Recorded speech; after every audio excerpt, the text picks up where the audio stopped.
Jalelenano Koyaga Rishotia Koya markab tanto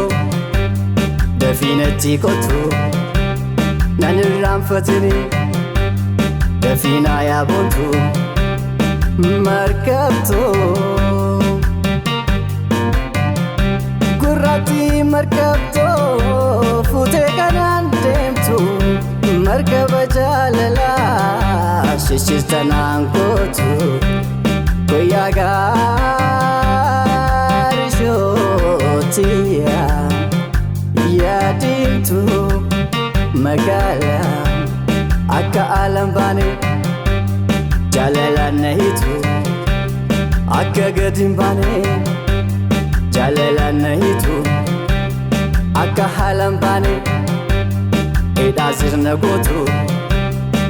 Markabtu Ribasi reda Akkani tolchiti Jannata adunya Kaisana bulchiti Koyaga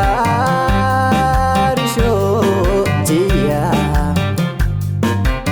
Gammachiftu lubu Olbukiyati Ifturasi damnan Kalbina marati Markab